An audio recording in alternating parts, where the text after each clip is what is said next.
How are you guys? Tony the GM with another quarterback video. The first thing, this is Fernando Mendoza versus Old Dominion. First game of the year. What do I look at?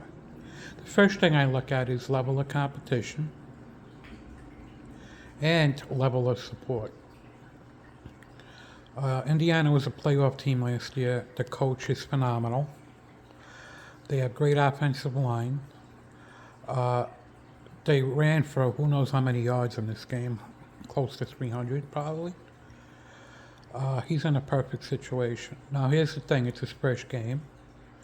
So I understand the concept of chemistry and continuity needing to be built, which is a strike against Jet fans trying to beat up Cook when he never played in the NFL. This is why the Jets always make a mistake. That's another story. Now, let's look at Mendoza. What are we looking at when we're looking at film? You need to look at film in different levels. And this is why the NFL constantly misses it. Constantly. The first thing you need to look at is the quarterback. What is the coach doing with the quarterback? What the quarterback can physically do.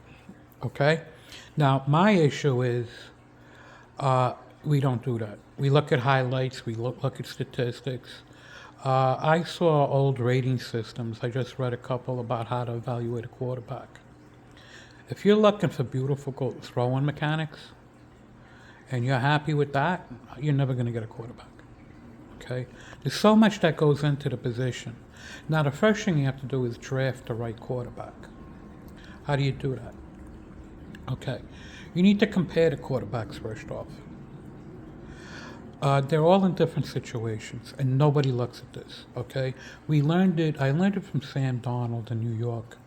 He had the worst supporting cast probably in history. Now, why do we continuously make the same mistakes? Okay? We have Mendoza. What does he do well? What are we looking for when we're watching the tape? You guys, evaluators look at it differently. First, you have to start with the quarterback, see what he could physically actually do. Is he following progressions? Is he throwing with anticipation? Is he throwing receivers open? Is it a throw he's supposed to make versus throw that he made to help his team? We're not looking at this. If you give a quarterback a clean pocket, a clean throwing lane, and a wide open pro receiver, you fully expect him to make the play. We're not evaluating this. We do not use stats to look at a quarterback.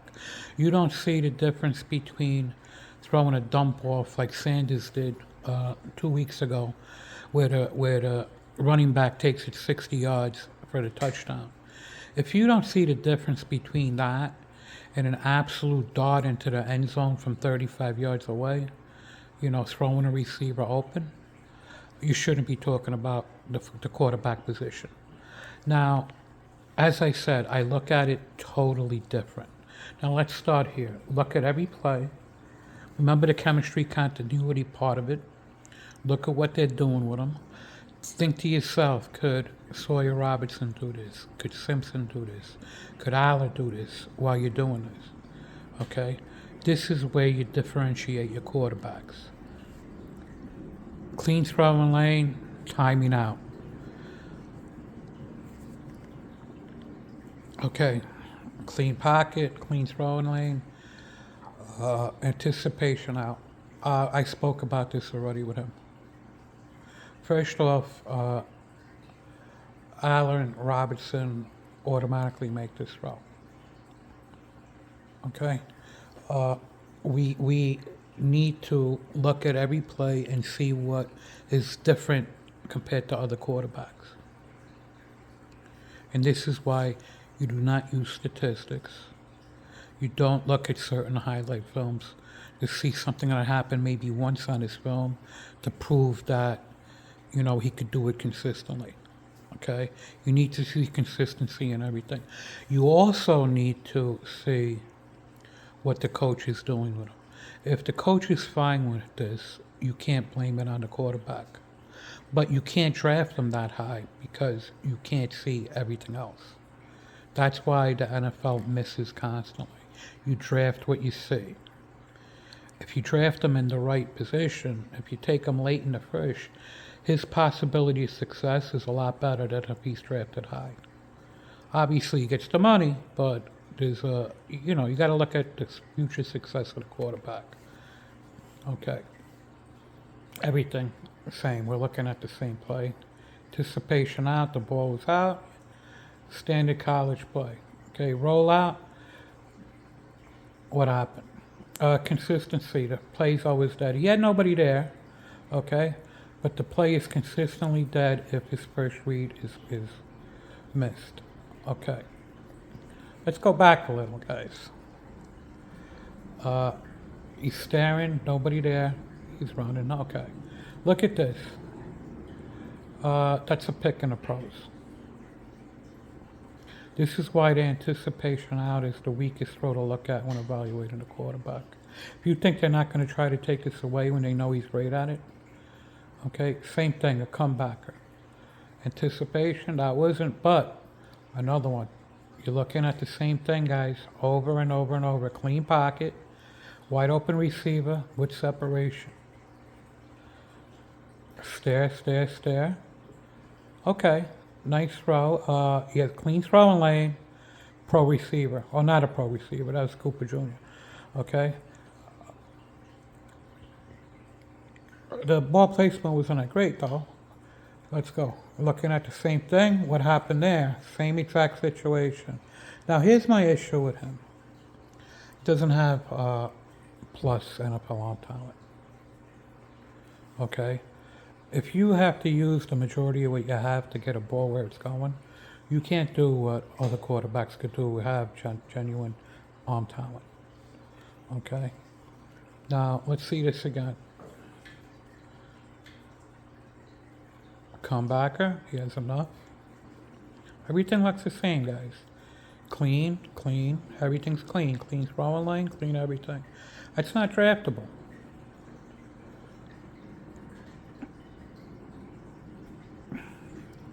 That was a stare down. The only receiver in the area didn't follow progressions.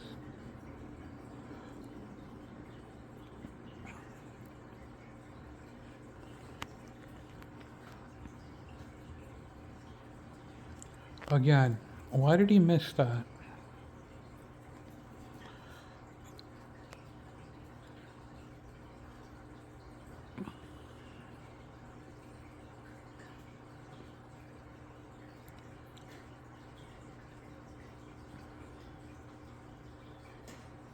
That was clean.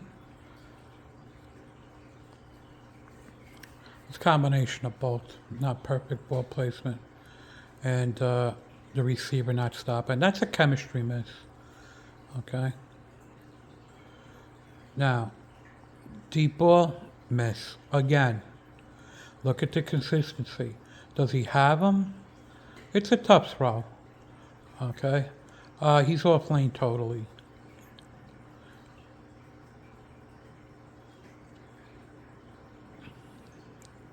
Now, the amount of misses deep is an issue. That's a second progression going deep. It's a setup. He has the guy wide open, a drop. Okay. This is probably his second best deep ball that he's thrown. Okay. I'm going back again.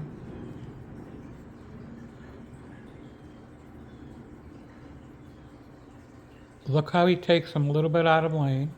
This is, I don't know if it's an accident, but this is probably the second best deep ball he's ever thrown. Now look at the receivers, okay? When you have a player like Surratt, okay, you could do things like this consistently. You have to give him, you have to consider that with other quarterbacks. If you're able to attempt certain things that other quarterbacks can't because you're supporting cast, you have to take that into consideration. Now, what happened there? Let's go back a little.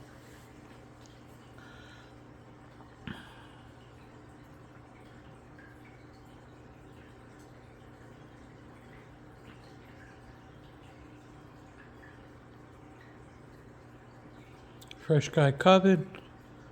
Wow. Okay, he made an attempt.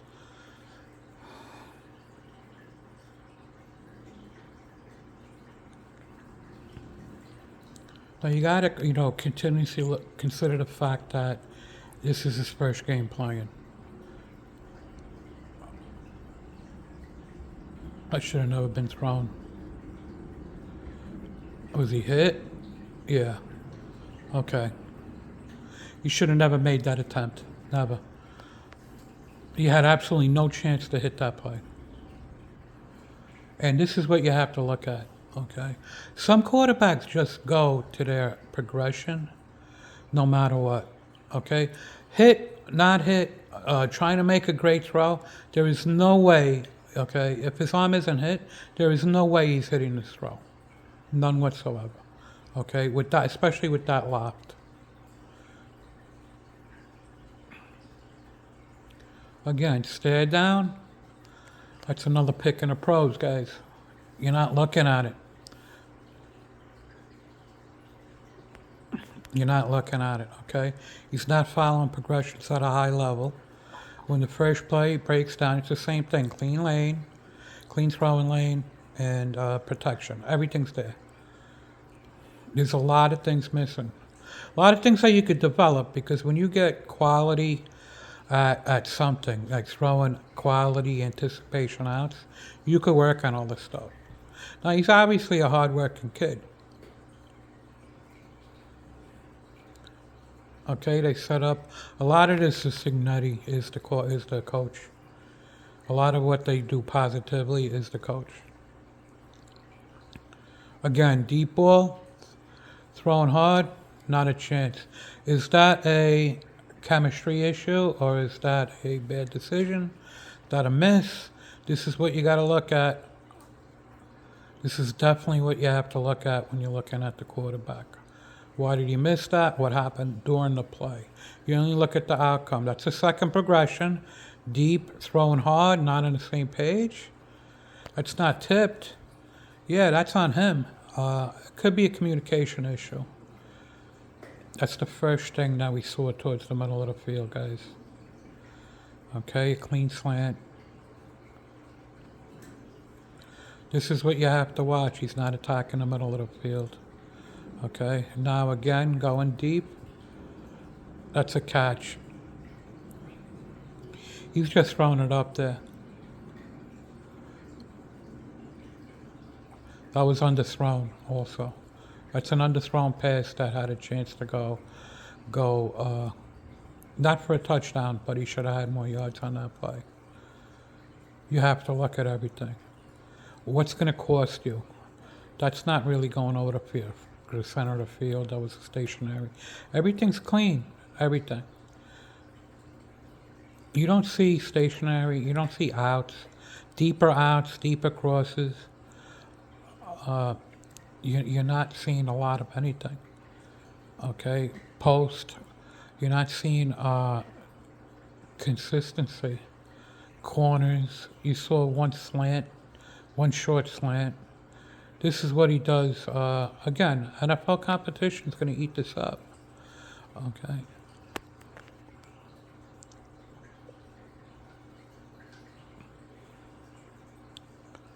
What have you seen so far that was NFL draftable? The underthrow bothers me. You look at a completion, I look at lost points. Okay, again, what happened here?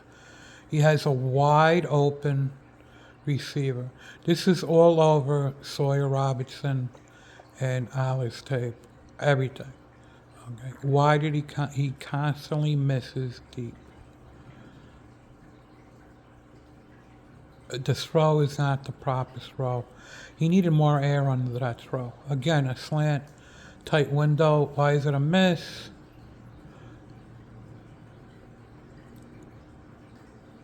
He's going to his first progression 99% of the time. Let's end it now, and we'll come back to it later. Part 2 coming soon, guys.